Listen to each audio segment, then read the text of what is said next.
As if my life wasn't hard enough, my neuro-absent brain decided it would be a nice idea to make one of the video games that I love the most to feel completely miserable.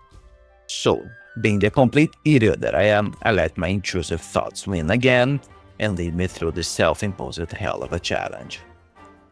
Can we beat Monster Hunter Wilds completely naked? The rules of the challenge are very simple. No armor allowed. You can't use a single piece of equipment that isn't our weapon. All the self-torture men will go through just to avoid going to therapy. Please send help. Right at the start, we already run into a challenge-breaking problem. Always standing in front of the item box, so I can't change my equipment, meaning I am forced to fight Characabra using the starting hope armor set. Challenge already failed. This is gonna be great. Roll credits, please.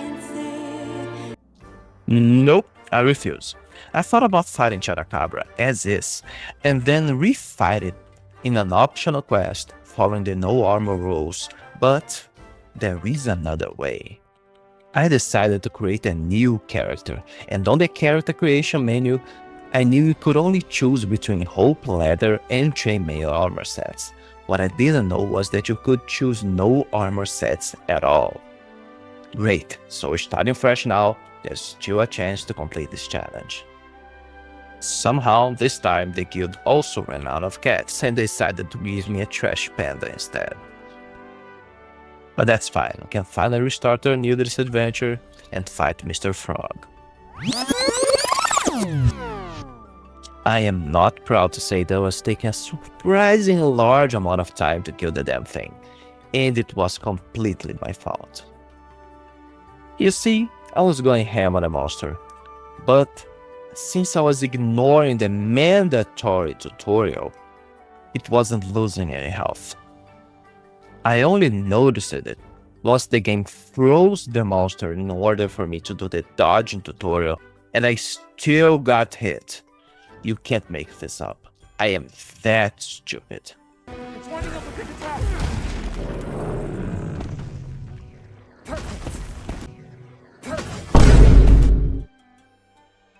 Finally, I got a quest start, after wasting about 10 minutes hitting the damn thing for no good reason. Chat's a good boy, and like any good tutorial monster, its moves are so telegraphed they reach you faster if the damn thing mailed the moves to you.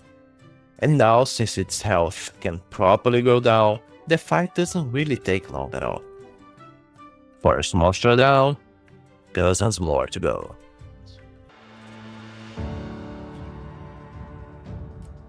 Now we can also remove our cat's armor. You're suffering with me here, pal. With this, we bid our friends goodbye and set up for camp. However, as usual, our freaking team of neuro-absents didn't properly prepare, so I have to go around and get supplies for them. Not only they send cats to bring our meat, that thing's buttoned up with more hair than my first girlfriend's chin, they are also being chased by a giant chicken. Here we start our fight number 2 against Camatrice. Fun fact, Camatrice is a carking brute wyvern, not a bird wyvern, that rustle my scales. But just like Grandma taught me, you gotta bonk the chicken on the head first, otherwise it's going to run away with its head cut off. So bonking we go, and quick enough, we got dinner for the entire crew.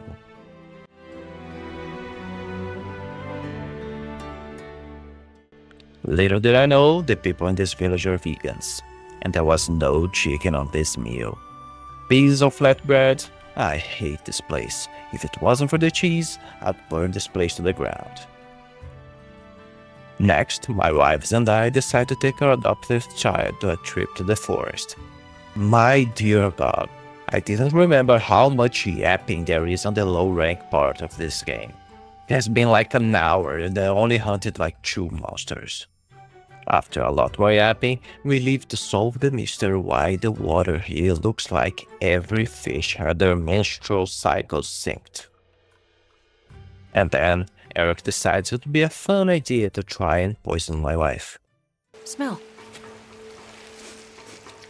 This is a very distinct paralytic poison. I would end up kicking the crap out of him if he wasn't such a junkie. Of course, the crackhead would end up getting arrested or trying to get his next fix. I end up having to rescue the neuro-absent man because the poor spider will get sick if he ate something with so many toxins in his body. Now it's time for Lala Borina. I love Lala. It's one of our favorite monsters. I wish it had more attention, got a power boost, and was treated like an apex monster. As is now, it's just a pretty flower spider that may paralyze you if you are playing using your feet instead of your hands. Still, fun as it may be, this is just a 4-minute spectacle fight. No real danger here. Yet. Once we get back home, we try and get Eric into rehab.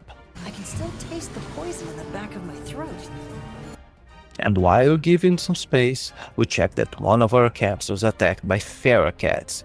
The little pricks decide to steal my wife's toy, but would be willing to give it back if we gave him some pink hair. I decided not to ask them why. Seems like a side quest I shouldn't be involved in. I hate it here. Anyways, we found our pink fur source, but unfortunately the damn cats thought it would be a good idea to get in our way and wake up this methane cloud wearing a pink monkey suit.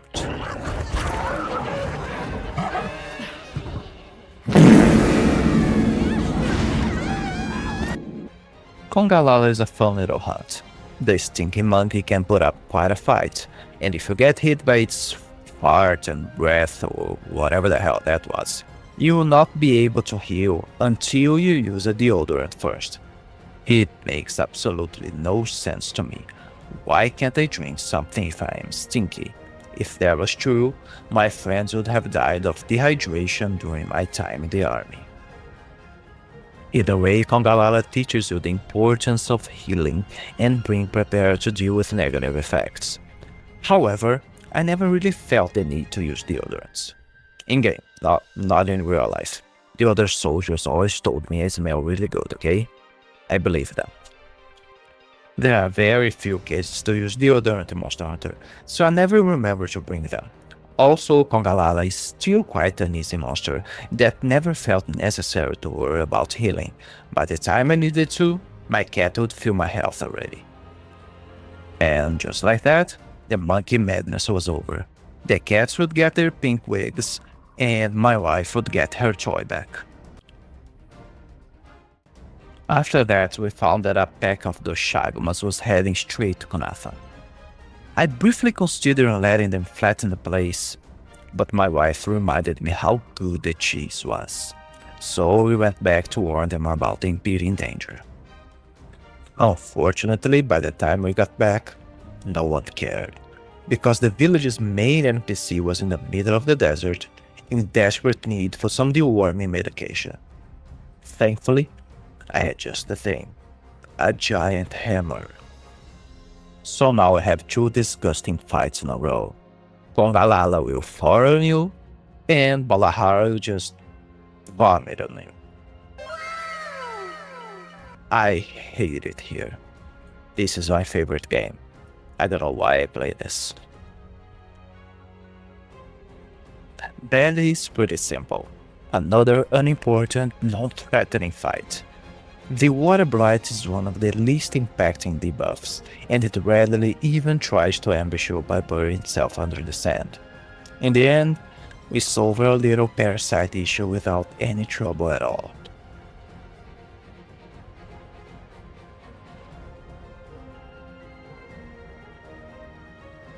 After that, we finally made it back to warn the village elder that a pack of giant bear monsters is on its way to destroy the village.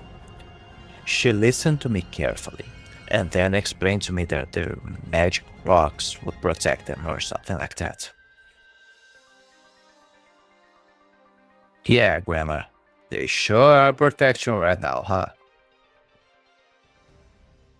So, after regretting not bringing popcorn to watch some monsters beating the crap out of each other, we tagged Belly out to give those Shagumas some delicious concussions.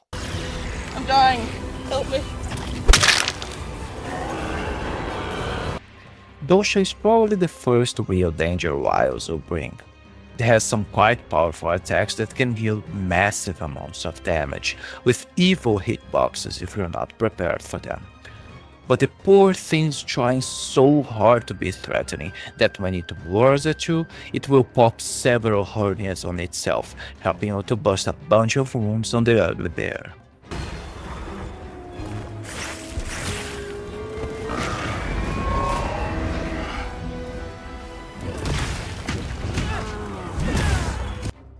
And soon enough, we send the big boy to sleep with the most awful headache possible. And surprisingly enough, killing that thing just finishes up the damn storm. Huh, who'd guess? But for our reward, the most important part is that we can finally customize our secret now.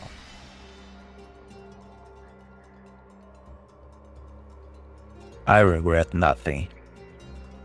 Then, my wife tells this asshole about your findings and proceeds to get snubbed by him. I find that amusing enough, but our other wife seems to be having a lot of trouble while trying to fish during the rainstorm.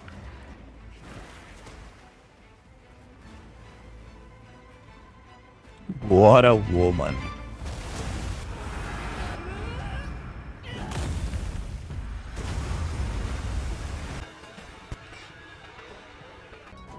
So after having a little booning session, we decided to help our wife on her hardcore fishing endeavors. The big tuna is our real first menace in this challenge. Its gigantic size and weight by themselves are more than enough of a threat.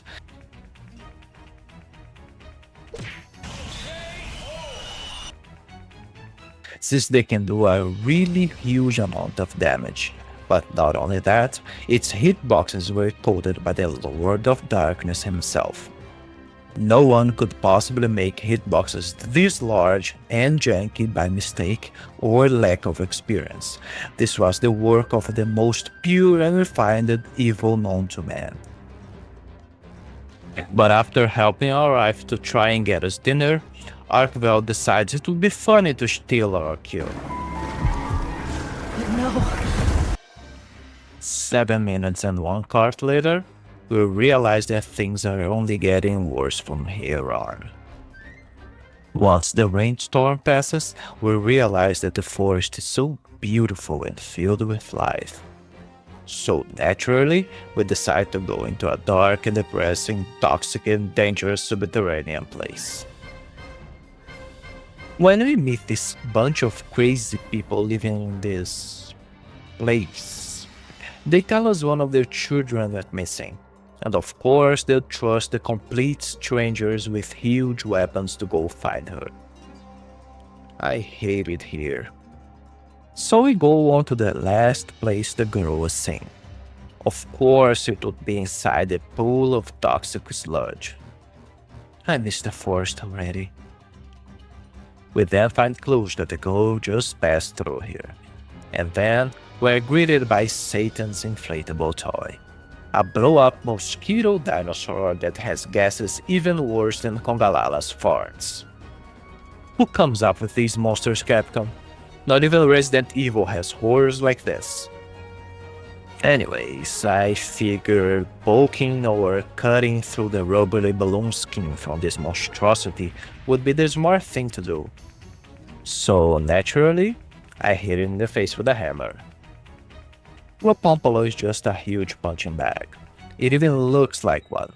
Its moves are very weak and predictable, unless you're fighting the Eldritch Abomination that was the 9-star event quest, where it had huge hitboxes and even larger damage. There is a reason why this is the least hunted monster in the game. Nobody likes it. 6 minutes later, Rapompolo is sent back to the horrible hell pit from where it came from. Thank God. We find the children and bring them back home, but we are warned that the cheese village is under threat by a great thunderstorm. So of course we come back. We need to protect our delicious cheese. And immediately we find Arkveld kicking the crap out of Mr. Flying Railgun. God damn it, Arkveld, is the second kill you're gonna steal from me? Poor Radal. Its whole identity is being a badass monster that it gets its ass kicked harder than... well, harder than me when my mother found out I was skipping class to go to the arcades. I still feel that when it's cold. My wives realize this can get really dangerous, and our child is throwing tantrums at the worst possible moment, so they leave with Nata to give him a timeout, while me and our husband, fresh out of rehab, stay to face Radar ourselves. Radar is one of my favorite monsters in the whole franchise. It's big, menacing, powerful, has a kick-ass soundtrack, and some really cool moves. The demon that created Uthduna's hitboxes did touch some of his moves though, but only a few. It's a very dynamic fight, one that you have to be extra careful because his thunder attacks can inflict Thunder Blight, which can stun you and is a sure way to get hit with a giant electric explosion all over your face, and will definitely result in some spicy medical bills. Of course, hubris takes hold of my life like a hangover on Sunday morning, and I make one too many mistakes.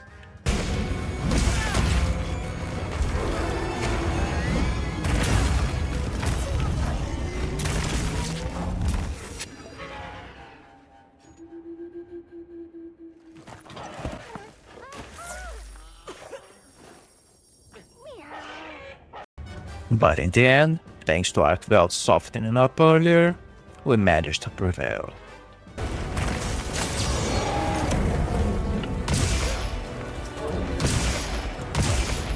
Power up. Getting back to base, my wife showed me and my husband something weird they found. So naturally, we go and tell about it to our other husband. I don't think he likes us very much. Tired of all these people, we decide to move ahead and see if we can find somewhere more pleasant for our growing happy family. We find more of the weird thing my wives found and realize that they may be connected to each other.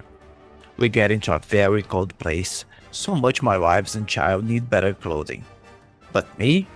I gotta stay almost naked. The challenge demands it. Soon, we find another one of the crazy feral cats, this time being on the menu of a giant spider. The child can't bear to see a cat being devoured, so we have to step in and break nature's delicate food chain. My wives take the child away so I can work in peace, while I fight this huge-ass spider. Drusilla is again a simple monster. Its most notable feature is that it can affect you with 3 different blights. It can put you to sleep, poison, and get you stuck on its webs. None of it is particularly threatening or annoying, but if you get stuck or sleepy, it will combo you with its most powerful attack, so try and keep your health topped up as much as you can. Which of course, I didn't. Has death forsaken me?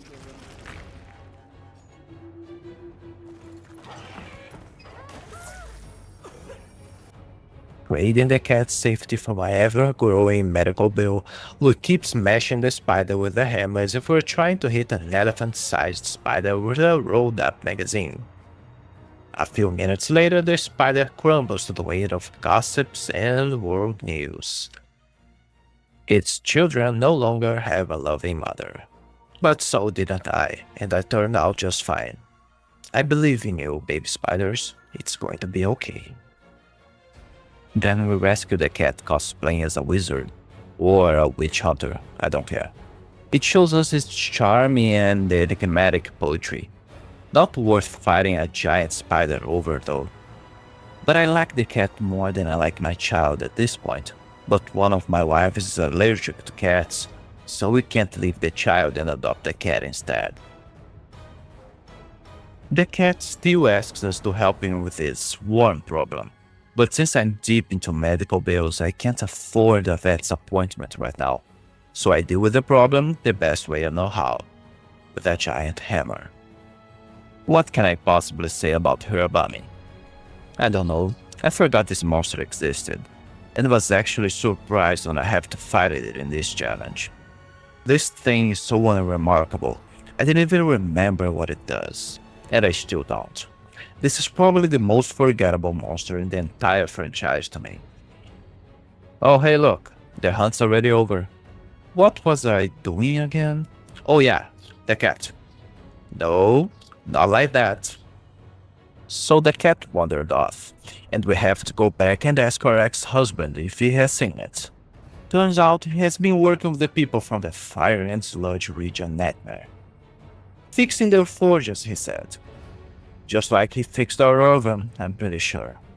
I'm still using the microwave after that. It got so bad, even the local monkeys started laughing at us. Which my wife and I sure could not allow. One monkey each, no need to share. I hate when she takes from my plate. A Jericho is a pretty cool monster. A large fire monkey with aggressive, punch-heavy moves. And the design is genuinely intimidating. The fight itself isn't particularly difficult, but I still managed to accumulate some additional medical expenses. The lack of armor is starting to become noticeable. But that's fine. It can't get much worse than this. Oh, we can.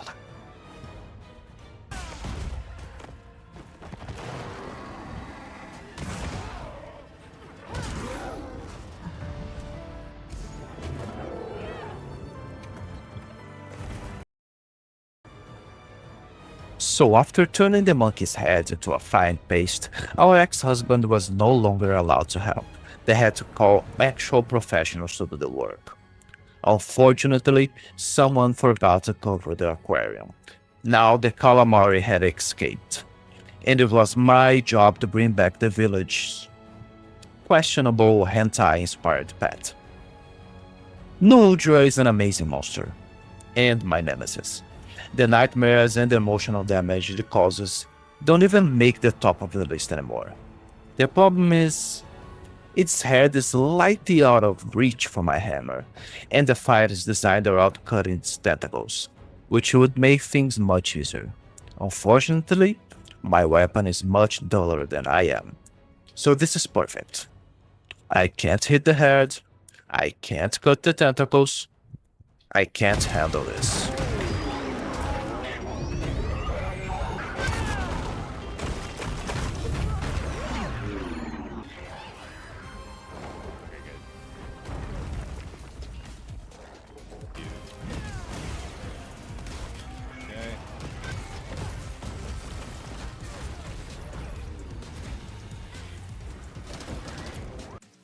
So after failing a couple of times, I had to sell my hammer in order to pay for my medical expenses. All I had left was a sword and shield, and I still died. But now, I can finally cut the tentacles and put an end to this ever-growing health insurance debt. I never want to see a cephalopod ever again.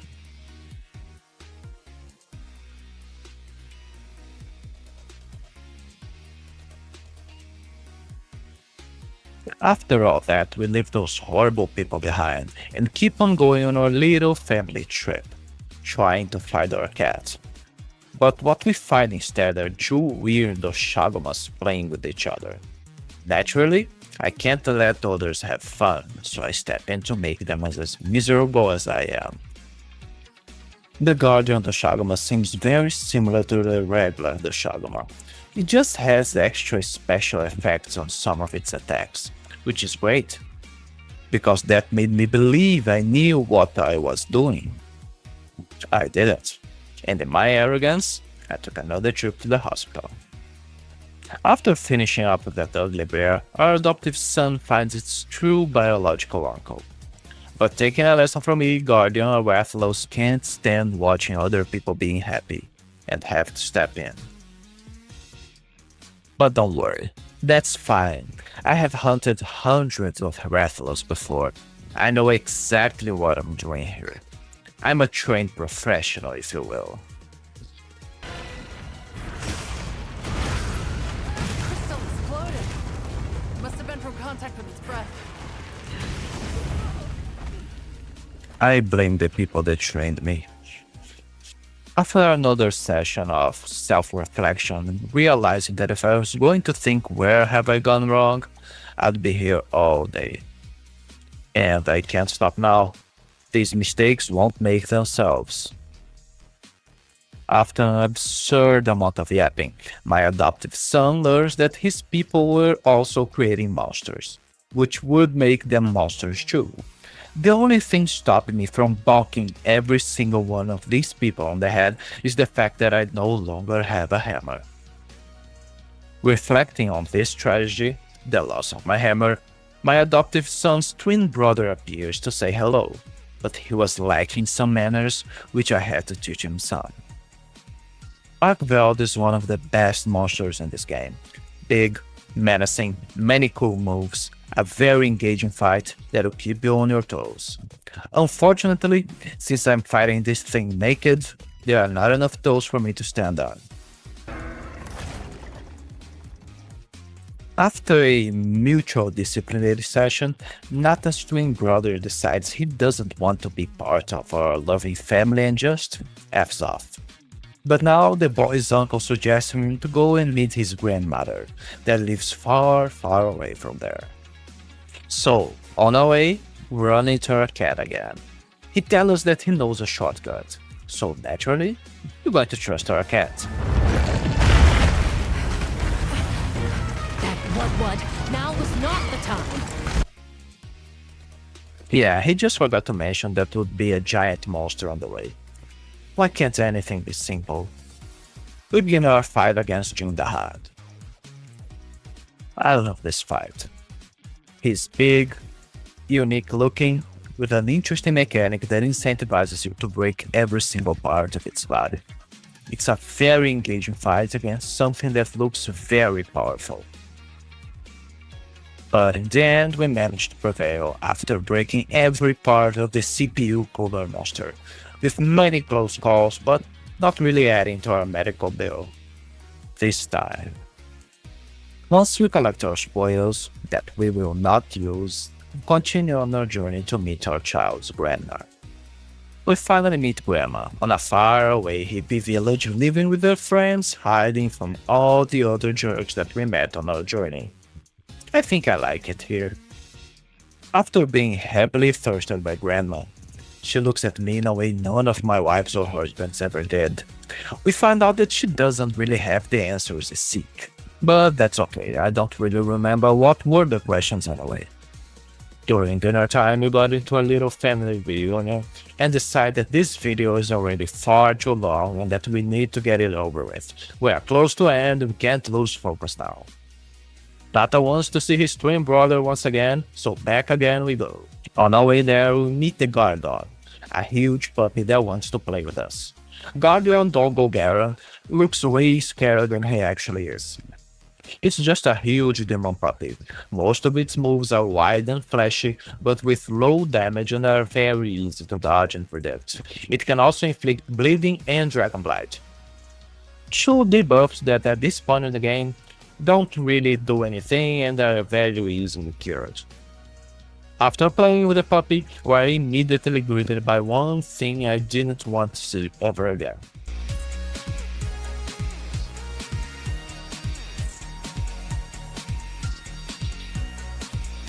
Another goddamn cephalopod.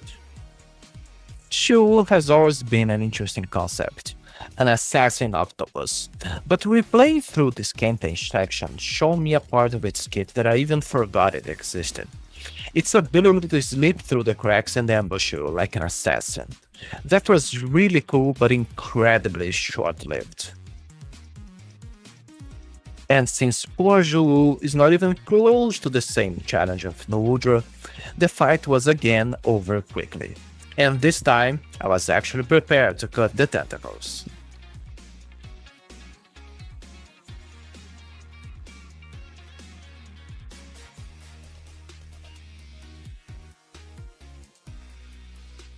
After the fight, we finally found the boy's twin brother. But when we meet him, we realize that he eats way too much food, and we can't afford another mouth to feed. So we gotta put him down, this time for good. It's time for our belts rematch. The fight is still tough, but didn't change much. However, this time it ends properly.